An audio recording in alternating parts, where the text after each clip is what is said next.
Alright guys, welcome back to another episode. We're just vanning it. We're about to start our, what we're going to call stage 1 upgrades on our Chevy. Now, this is, you would see, you've got a Chevy behind me here. This is not my Chevy. I wish it was. But, I've got to admit, this Chevy has been the inspiration behind us getting a Chevy as well. I have been fortunate enough to be a passenger in this Chevy. This is it's 2018 model, so they're about the same. Nothing's really changed, just the front end's changed a bit. And like I said, I've been fortunate enough to be a passenger in this car. Just love the way this Chevy performs on the road. Now, I've been in it without a van on it, and I've actually been in it when Jason's towed a caravan in this, and I gotta say, it rides absolutely amazing. So once we decided to get a Chevy, I've asked Jason what has he done to the Chevy to make it ride the way it does, and that's given me the idea of what to do to our Chevy, and we're gonna do that today. Also, you can see it's got a canopy, it's got the boat. This is our sort of, I don't know, I would call it our end goal with the roof rack, the canopy, the boat. We sold our entire cruise as a package. The boat on top is pretty much almost what we had. It's an Outback Explorer 350. We had a Stacer 359, I believe it is now. Almost the exact same hull. So as you see the Chevy there, I'd love eventually for our Chevy to get like this. So we're going to roll our Chevy in next to this one, and you'll see the difference in heights, etc. And then we'll jump straight into the mods. Alright guys, so you can see I've got my Chevy, which is 2024, next to Jason's 2018. You can see the slight difference in the front, but that's pretty much all that really changed. And obviously the interior changed from the new dash and the new technology, but overall, things are pretty much the same. Now, Jason's running the Bilstein's 2.5 to 3 inch lift on these, and he's been running these for about 60,000 Ks. He's had absolutely no dramas with him. So that's one of the reasons why we're going to be putting almost the same kit into this Chevy. Come around this way, Sue. So you can see the travel difference here. The bonnets are slightly different. There's a little bit extra paneling going on the new ones. My bonnet is actually almost the same height as Jason's bonnet with a stock standard suspension. So I don't know, Jason reckons this bonnet, it's going to come up to about here somewhere. I already struggled to wash that bonnet, but you can't just change the shocks. You've got to change the upper control arms. You can see the travel difference here to that tyre compared to over here on a standard one. The arms are there, like everything's just, yeah, that's the difference there. But Jason's done 95,000 Ks in this car. Over 6 years? 6 years. It hasn't missed a beat. So that's one of the, for the inspiration. Now the 6.6 Duramax apparently is the same 6.6 Duramax in here. The only difference is you've got the difference in the gearboxes. This is the 6-speed automatic and this is the 10-speed automatic. Some of you may like the 6-speed over the 10-speed. Well, that's just what the 2024s come with. You don't have an option of the gearboxes. So I don't know, if you're a car lover or car enthusiast, you can appreciate that Chevy with the front bar, the whole lot. Like, it just looks absolutely amazing. And when I saw it for the first time, 3 years ago, Jason's done a few little tweaks here and there. He's changed his rims and stuff, but I remember seeing it, had the Norweld on it, didn't have the boat on the roof, and I thought, oh wow, that looks really good. So yeah, hopefully one day our Chevy will eventually look like that, but we've got to do it in stages. So we're going to do a stage 1 change on this, our Chevy, pretty much putting exactly what Jason's got on his one onto our one. Let's jump into the shed and we'll have it all laid out on the counter and show you what we're putting in.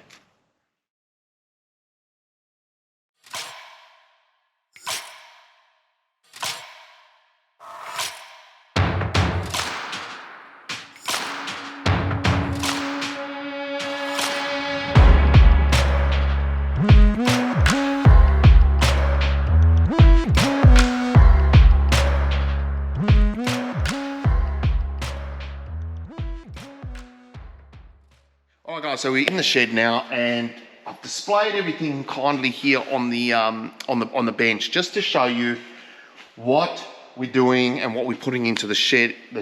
And I am gonna tell you how much I paid for it. And now, this is not to boast or anything like that. I'm trying to show you that there's a good way of doing this and not that expensive of a way. Now, what I am finding is building these Chevy 2500s, bigger car means, I don't know why, but bigger stuff. It's all bigger. Look at the steam. It's that cold. And everything just seems to cost more.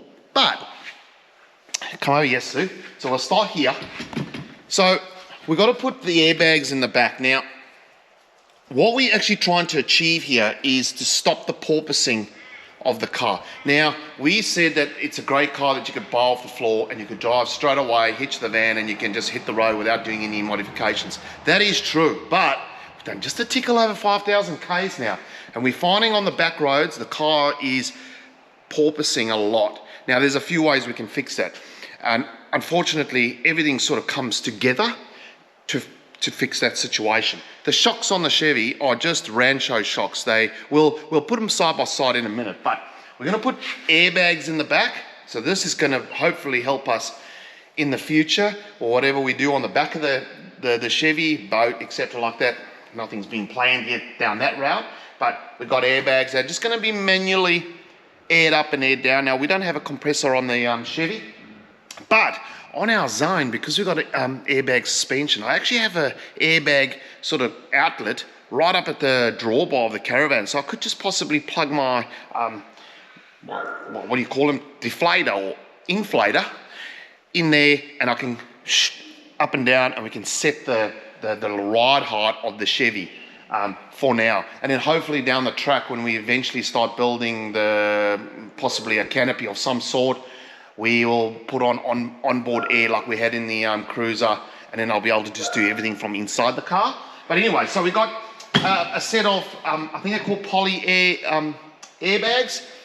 Well, we're gonna stick in the back, manual, and then moving over. Now, let's just get, I don't know how this is all gonna work, but we're putting in a set of Bilstein's B60 shocks. This is for a 2.5 to 3 inch lift, I do believe. So we are going to raise the car. You don't have to. They do a B60 shock for a standard height Chevy, I do believe. But for what we do, and some of the roads and some of the camps we try getting to, having that raised off the ground a bit is going to be a bit better. And you will see we are going to be putting a set of rims and tyres on the car. Those casino wheels, unfortunately, have to go. They just don't cut it for me. So, but I'm losing myself here. So to put the shocks in to get the 3 inch lift, then unfortunately when you do the lift, you have to change the upper control arms on the Chevy. So Cognito upper arms, these are these ball joints inside here. They are replaceable. These bushers are replaceable, and that's going to give us, when you lift the car, so everything sort of sags down, that's going to help us. You can't run a 3 inch lift on a standard upper control arms, I do believe. So guys, all this stuff was bought through one company, and this company, when you ring them up and you explain to them what you're doing, they will actually advise you on what to buy and what you're going to need to do what you want to do to your Chevy. So, four-wheel drive world, the gentleman name there that I dealt with is Ed, and he helped me through the process of, I said to him, I've got to stop the porpoising. So he advised the B60 shocks, and then because we're going to do a 2.5 to 3 inch lift, we got the arms, and with the arms, also I forgot, there's a little box of bits here that comes with it. You need to get the diff drop, because we're raising it, so we need to lower the diff. There's all bits and pieces in here, but there's instruction manuals here. And also, a set of keys. Jeez, like, look at the size of these things. A set of keys for the front suspension. We'll get into it when we're going through the car. I'm also learning. And that all works with these arms. And then the airbags to raise the bum and to level out things. And then obviously with weight in the future, with a ball weight, etc., etc., we will put the airbags in. So we'll go through the process. I'm pretty excited. We're changing the look of the car already after 5,000 Ks. I didn't think we would have to, but oh man, the porpoise. But Sue's down in the shed helping us film today. I've got Jason that's kindly said he'll give me a hand with this, because this is not something I could see myself doing sort of on the side of the road somewhere. You need some expertise. So we've got a beautiful area here to work in. It's a wee bit chilly this morning, but that's okay. I've said to Jason, I'm going to get on the tools. You just advise me on what to do, and I want to get stuck in. So I think what we're going to start with is airbags, and then most probably while we got at the rear, we may just do the rear shocks, then move on to the front. We do the arms and the front shocks, and then in a couple of days' time, we take the car down to swerve tyres to get rims and tyres fitted. So yeah, let's jump straight into it, eh? Oh, it's an exciting day. But what I thought I'd do is, I'm gonna measure from the center cap on the rear to the wheel arch before we put the shock in, just to see what sort of lift we get. Now, we don't want to go up here, but it's going to lift up a bit. So, center of the cap, I'm going to go about there to the wheel arch, 64, 640 on the rear, on the front 620 standard. So, once you get the shocks in, we won't put any air in the airbags. Once we get the front stuff in, we'll remeasure it on the end and see. And then, so what we've decided to do, I'll let you know quickly while there's a little bit of a pause in production here, because safety first. We are going to be putting an 18-inch rim, yes, with a 35-inch tyre on it. Now, the reason why I went that way is I wanted a bit of a higher tyre wall, so when we deflate on roads, I've got a little bit more cushion. We actually had a little fiddle around when we were up in the high country. We took a rim and tyre of Jason's spare tyre, which is it's a 35-inch tyre, but it's a 20-inch rim. And I just thought there wasn't enough wall for what we do. Now, everyone's travel's different, because we're going to go on dirt roads and stuff, so we need to let air out of our tyres. Just having that extra bit of wall, I thought, would work better for us. So there's going to be a slightly bigger tyre and stuff going on here, but what we'll do when we've done all the shocks and that, we'll do another measurement, and then when we get all the tyres and that on and we show you the input, we'll see how much more it's lifted. So, yes.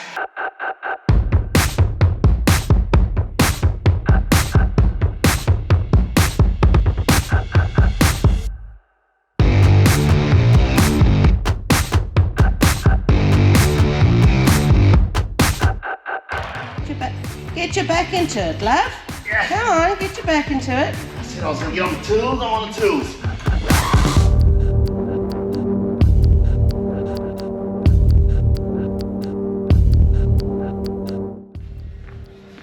So guys, that's the Rancho, that's a rear shock, right? Come over here, Sue. We'll show you what the difference is here, what we're trying to say. So, look at the size of the, what you would call bore, I think. Now, I'm no expert in this, but car's done just a tickle over 5,000 Ks. I don't know if you should be able to do that just manually. So, to me, yeah, I don't know. So, I reckon those B60s, and the reviews on the B60s are absolutely fantastic. So, I am looking forward to taking a drive when these things are in.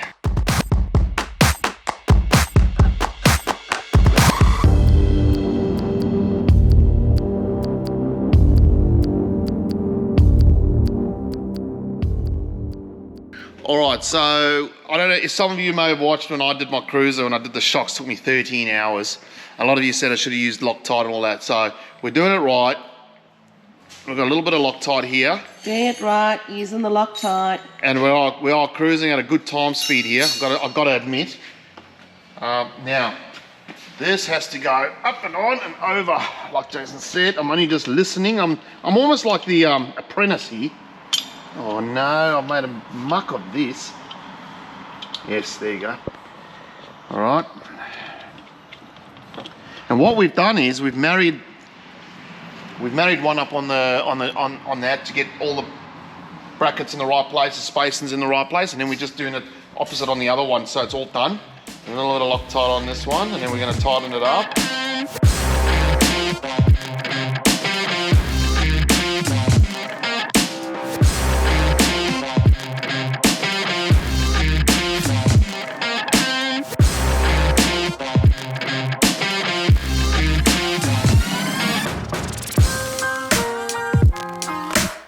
All right, guys, so for the airbag to go in here, we had to remove the bump stop. Now the bump stop doesn't go back in because that actually this is where the airbag sits between here and here.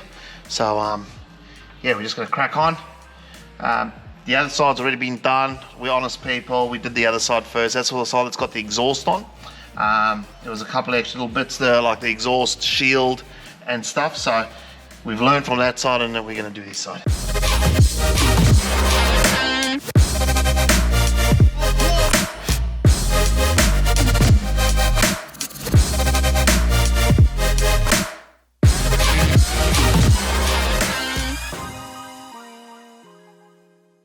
Okay, so everything's in. So what we're going to do is we're going to run around and just make sure I've tightened up everything. I'd hate for these things to fall out while I'm driving, which, you know, could happen. And then, so I'm going to quickly just jump into that, and then we're just going to talk you through what I've done for the airbags where you've got to inflate them. You've actually got to make up a little bracket, so I'll show you that in a sec. Love with you, I can't find a better man. Hey, all done. Right, let me jump up. I'll tell you what, let's bring on a thirst this. Okay, so with the airbag kit, you don't actually get a bracket to mount where you can inflate and deflate the airbags. So we've made up a little bracket now, a little aluminium bracket. So it's probably about, I don't know, it looks about 3 mil thick. And then what we're going to do is, look, I've drilled them holes already. So then going through, and on this Chevy, on this model Chevy, these reverse lights, come over here, I've measured, and look at this, how mint that's going to look. See? And then all you do is you run one pipe to the airbag, and then you have to cut it, and we run the other one, obviously cable tied all nicely. It does come with a bit of, in the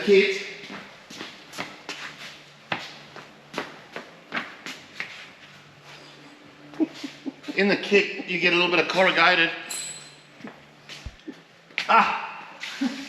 You do get a little bit of this stuff with it. So you don't really have to go out and buy anything. Look, that little bit of aluminium, Jason had in the shed, so we just cut it up. But if you can, most probably get that from Bunnings or hardware store, just a piece or whatever you can. That's just what we've done. I've cleaned it up nicely. So that's going to be it. Let's get that in, because we need to jump into the front now and get the change the upper control arm, and keys and shocks, and ooh, it's getting, I'm excited, baby.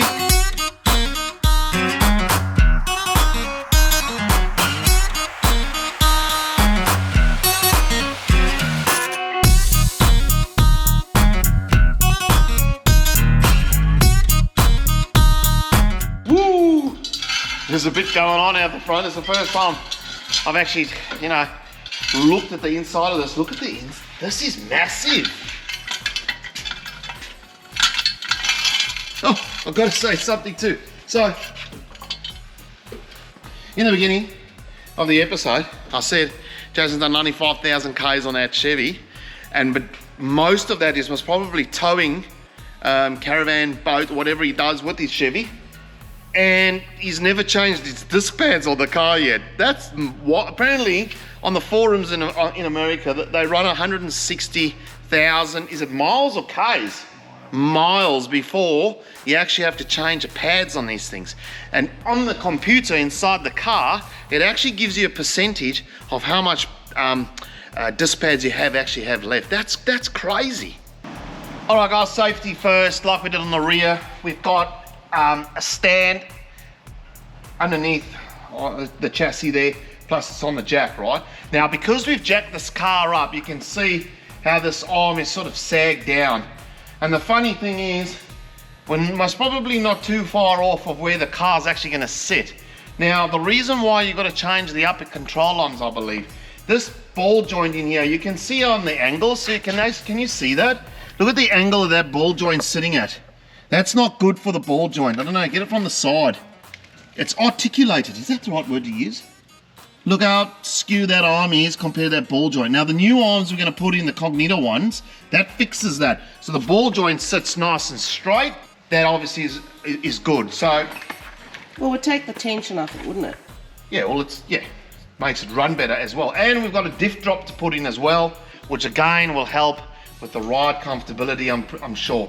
So there's a lot going on here. This is very fancy. I don't know. Well, we're going to loosen these. It looks like there's going to be a bit of pushing and pulling and umming and ahhing while I'm doing it, because, you know, I'm not a mechanic by any means. So I like the way that you can just sit and work here.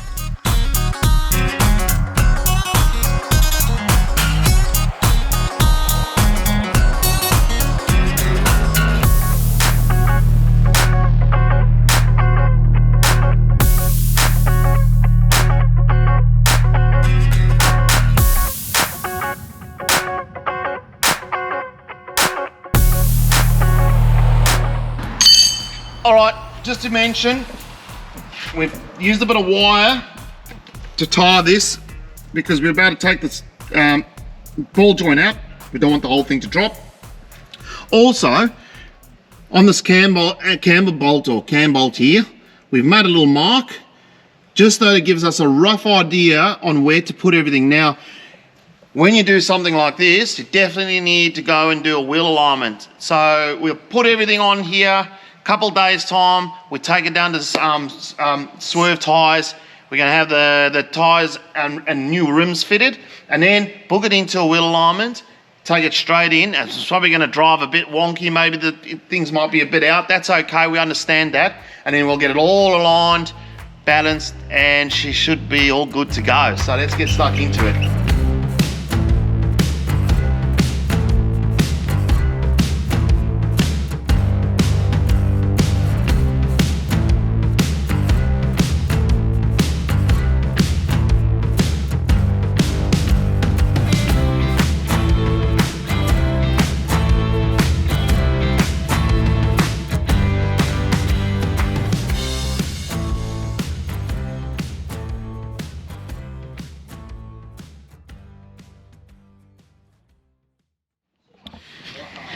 All right, guys, we've done the lift. I'll get into everything in a minute, but it's time for the rims and tyres. Now, the casino wheels, yeah, we want to get rid of them. I'm not a fan of them. 20-inch tyres that these come standard from the factory. So we're going to be sticking on some 35-inch, pretty bit wider than that. So this car is now fully lifted. It's pretty high, but it'll go up another inch with the 35s, because I measured with a tape and these were coming at 33-inch. So the nice thing about putting the keys into the front suspension on this, doing the way we did it, is I can actually dial the front down. So we managed to get 80mm on the front up, which was probably a bit wild. So once we get the tyres on, wheel alignment is tomorrow. So Swerve tyres is actually just pretty much buys property. I think he puts them on in the back, and I've just seen the rims, and I gotta say, I'm absolutely excited. I think it's gonna come up the way I wanted to do it. Now, my idea behind the black truck is I didn't want to keep it fully black. I wanted to throw it and take it, well, a risk if you want to call it, and throw in a little tone of color to it, and just that continuing the color from the rims into some little pieces into the car. So we don't know how that's going to come up. Maybe I'm a bit thing, but I don't want to show you the tires of the rims just yet. We're going to leave the car with at Swerve Tyres, and he needs it for about 4 hours, because you got to take the tire pressure management system out of the Chevy. Now the Chevys run their own tire pressure management system, so my TPS system is not going to work on the truck, but I'm still going to run the TPS system on my caravan, because I think it's still the best idea. So yeah, it's a pity, because I really enjoyed running the TPMS because of the off-road thing. But yeah, I don't want to show you the rims yet, but we'll check it out when we get back. Okay guys, we're back in the shed. The wheels and tires on, and I tell you what, I'm absolutely happy with it. One little thing I can say, I thought there was going to be just a tad bit more color we're going to keep you in suspense for that one. I'll show you at the end. Last and final upgrade to stage 1 is we need some sort of communication in the Chevy when touring Australia or in your vehicle. We used to have the GME in the Cruiser. This time around, trying something different, and we've got this. Have a go at this. This is the ICHECK Pro. Now apparently this has got Bluetooth and all that. I'm not quite sure how this all works, but I'm pretty sure once I can get it installed, we'll have a little play around one day and we'll see what we can do with this. But obviously the main thing is communication, truckies, other travelers on the road, and especially the road trains, and when the big guys are bringing down them big things on the back of trailers, wide loads, etc. Great thing to have. We've opted for the sort of dual because we actually use the handheld for when we're filming and also when backing in a caravan park or something like that. So you can grab that one and we can talk to each other via this. And also when we're filming, if I want to walk down the road or vice versa, we can communicate with this. Now in the High Country series, we didn't have the UHF in the car. We had a handheld, but Sue didn't have one. And poor old Sue, I didn't know when to stop, and yeah, she was walking up some hills and vice versa. So this is an awesome pack. So we'll open it up. I mean, the packaging is absolutely unreal. Got the shadow, but go with the short aerial and all the bits and pieces here. We're actually just going through it now, and it's actually quite cool because you can power it via it looks like a cigarette light or something, but we'll jump into all that in a minute. Oh no, that's to charge the handheld maybe. Anyway, it's a great little pack this. I'm thinking about just mounting it now. We don't have a roof rack. I don't have anything like that yet. So this was probably just a temporary install for now, at least for the antenna. I'm thinking about sticking it up just in the corner here on the back of this box or onto the tub, because we still don't know what's happening on the rear end of this our Chevy, if it's canopy or whatever it's going to happen. So as you can see, we don't have a roof rack on top. So I thought we just put it up at the back. We'll run the cable in through the car. One thing about the Chevys is they don't have like accessory things, so you can just sort of go wild like we had in our Cruisers and stuff like that. So we've got to find somewhere to mount the unit and the handheld, or the speaker part on the UHF in the car. So that's what we're going to do today. Also the wheels and rims, we have to do a little bit of chopping. They do rub a little bit because we haven't got a bull bar on there yet. Bull bar will be another stage. Still trying to wait for availability on the bull bars and what I'll actually like on the, and go to the, and have do a bit of research. So yeah, let's jump into the UHF install. That's the last of this install.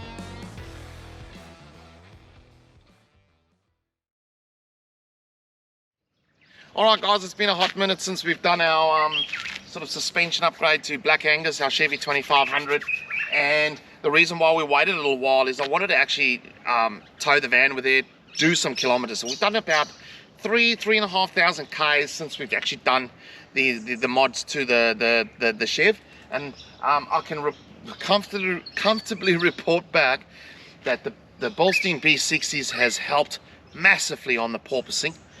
And I think there's one more little item that we can do to even improve that even more, and that's a Gen Y hitch. I don't quite know what it's called, but they are quite expensive. They're about $2,000, so that's why it's sort of on the back burner. But I think once we put it all together, that is going to completely change the ride. But I can report back that it rides super comfortably. Now, what do you think? Yeah, behind the camera? I think it's beautiful. Eh? It's definitely taken out the whoopsies. Yeah. And it's made the ride a lot, man. It's just taking that porpoising up.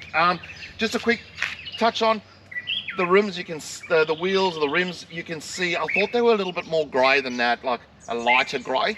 And that's where I said I was going to come and take that colour and put a little couple of spots on. But I am not disappointed at all. I think it looks. They're not black. They're not grey. They're just a very dark colour. And you can see here, I did mention, I've got having the 18-inch rim and a 35-inch tyre. It's giving me a much higher wall. So when we deflate on the corrugated roads and stuff, I've got that little bit more of a cushion. That's the only reason why I thought I'd do that. But overall, guys, it has absolutely changed it. I love the look of it. Gonna conclude stage 1 now. I think the next step is that Gen Y hitch or some sort of PPF wrap on the car, just to sort of protect that paintwork. It is a black car, so when you wash it, the swirls start coming through. So I think that's sort of the next thing. The UHF, having the UHF in the car, obviously is instead of having the handheld for us, is it has helped massively. And also when we're backing in, Sue's got the handheld and she can talk like upcoming episode where we are now. It came in hand. It was very handy for the campsite we're in. So overall, super happy with the build. If there's any more questions in regards to this build, drop a comment in below. I will put the link to the shop that we bought everything through in the link in the description below, so you can click on it or give them a call, ask them, talk to them. It has definitely helped us massively. And guys, yeah, if you've enjoyed this episode, hit the like and subscribe button, support us. We can't wait to keep touring in our car. Until the next episode, see ya.